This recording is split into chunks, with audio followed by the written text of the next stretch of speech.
Hi, Jan here. Hopefully you've seen the video where I went to Emmaus, our local charity shop. It was on the FOPY'S France the other day. Just this one is just to show you what my haul was in true YouTube fashion, what I actually bought, and also in this one I'm going to show you how I've upcycled some of my existing clothes to make other clothes, and just give you an example of how you can use your existing wardrobe and make something new. Okay, hope you enjoy it. Okay, let's show you what I found in Emmaus. I've got a few goodies here. So let's start with my belts. I don't know if you remember in my video showing you how I made the jean bags. I spoke then about how I use belts for handles. This one, once I've cut the two ends off, I'll be able to use the D-rings on the end, so they'll come in useful. And that's like a grey brown colour, that one. If you buy this and this, you can buy this on a roll in a fabric or sewing shop, and then for belts or whatever you want to use them for, but it's a lot more expensive. I mean, these cost me less than €1 each.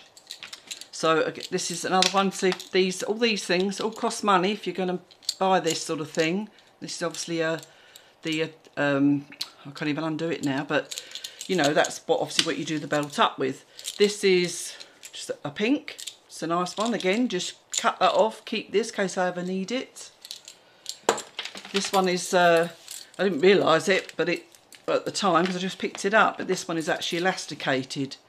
Not quite sure if that's going to be very good for a handle, because it might make the bag a little bit pingy, but I can detach this part of it, and that could be a fastening on a bag or something.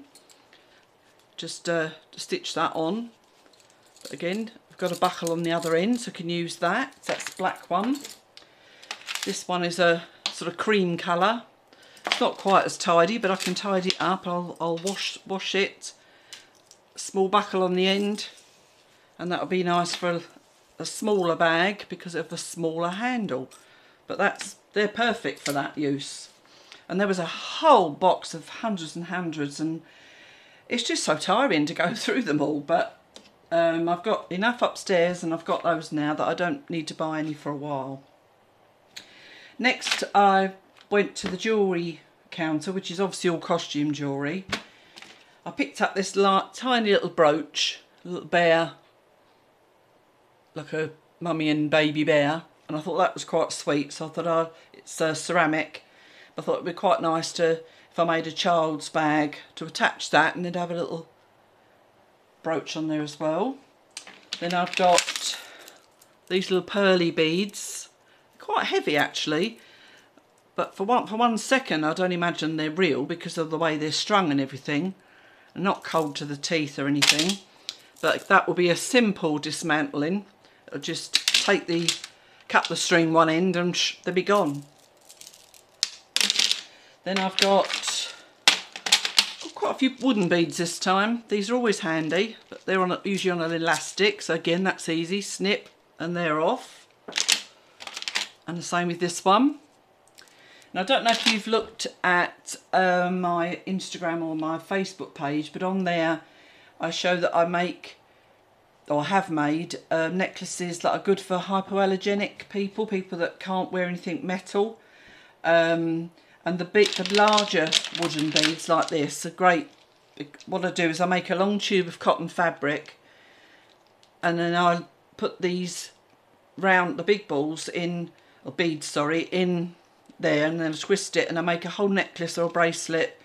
So it's so that whoever, you know, if you know someone with that allergy to metals and that, it's a nice sort of, they can wear jewellery and it not obviously affect them. So they're nice. I mean, the little ones will make a nice bracelet, and the big ones make a nice obviously necklace.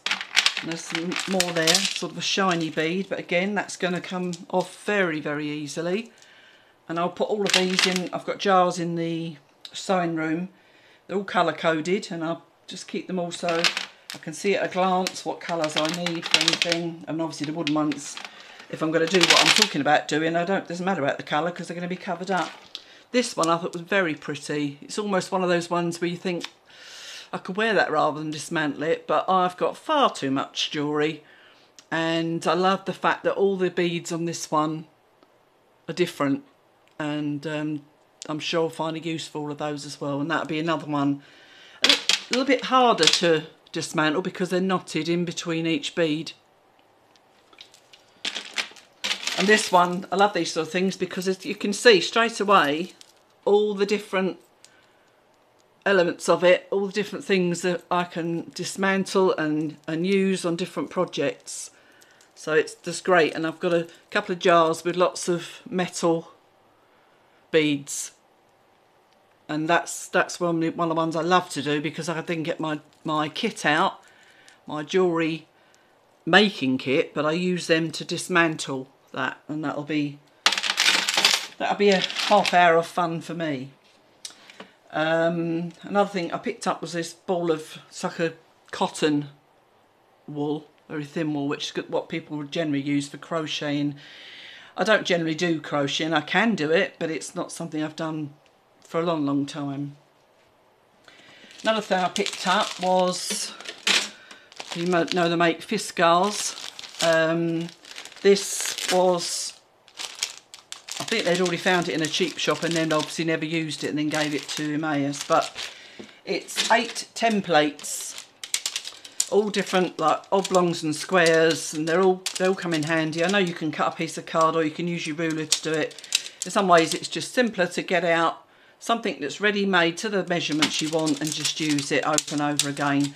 And I paid, I think I paid €6 for those, that cotton and one other thing, and I can't remember for the life of me what it was now, but I got those. And yeah, so I think for €6 for all of those, and I know they would have been triple that if I bought them new in the shop. So that's what first part of my haul. Then another one I managed to find in the curtains and tablecloth section was this.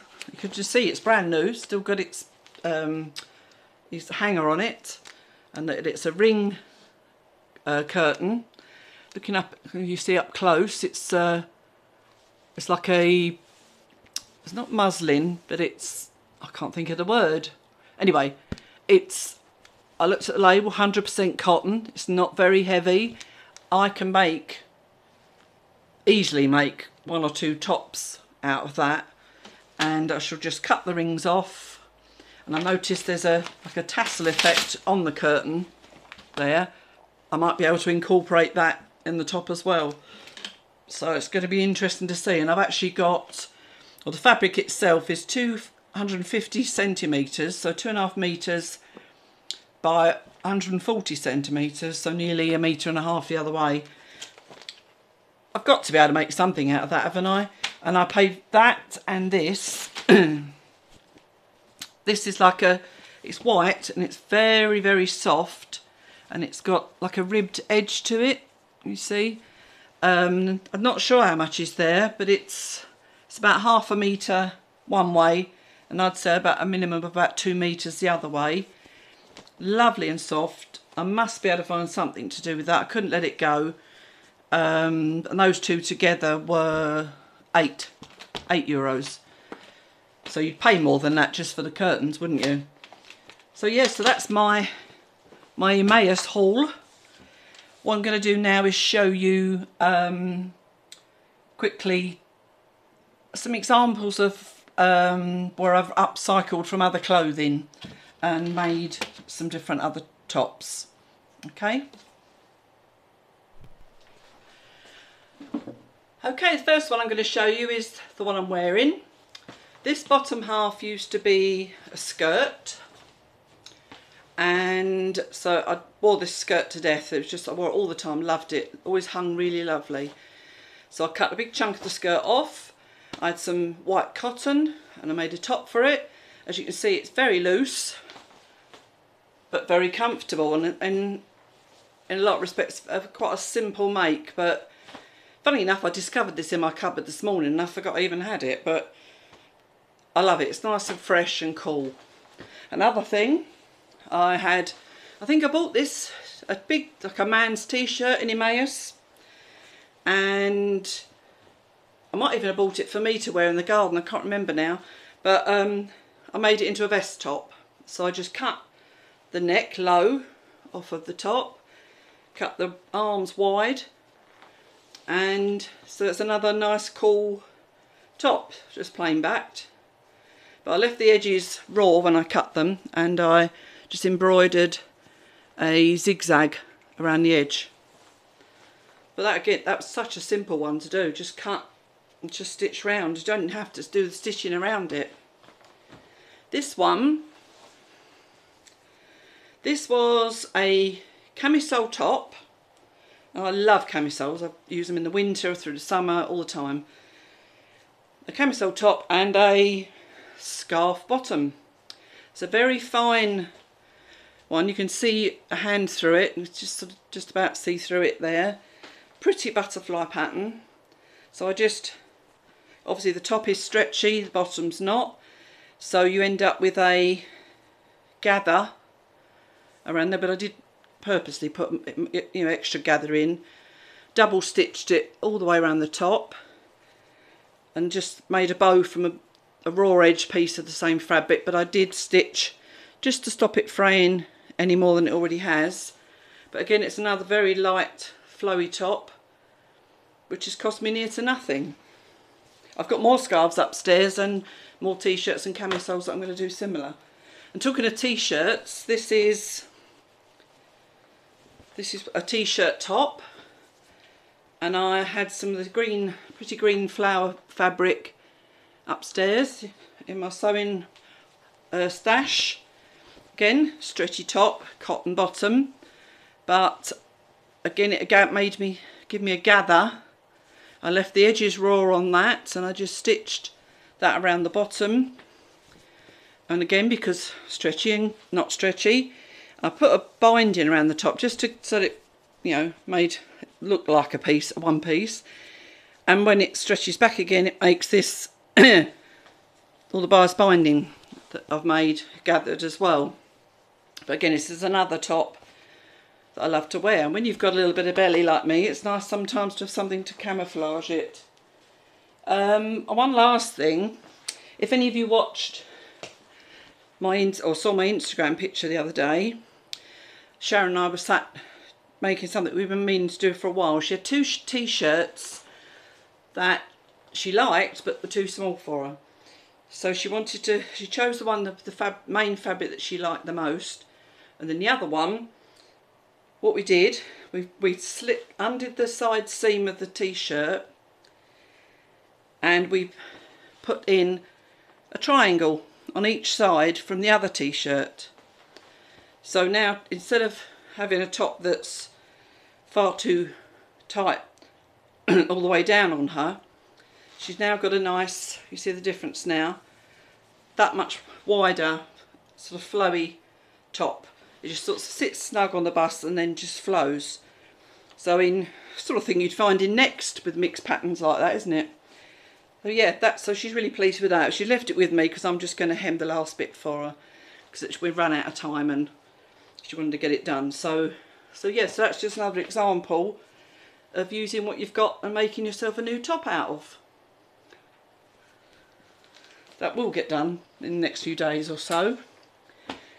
I don't think I've got anything else to show you haul wise now, but hopefully that's given you some ideas. And the next thing I'm going to show you is just dismantling the jewellery. Hopefully I might have to speed it up, but I don't know, we'll see. Anyway, watch this space. I've just been sitting here editing the videos regarding the Emmaus haul and the jewellery dismantling, and decided that I will separate them, because it'd be just too long, you'll get bored. So I'm going to dismantle the jewellery, well yeah, dismantle the jewellery video from the haul video, and then you can see them at separate times. Okay, so I hope that suits you better. And yeah, so I'll see you later.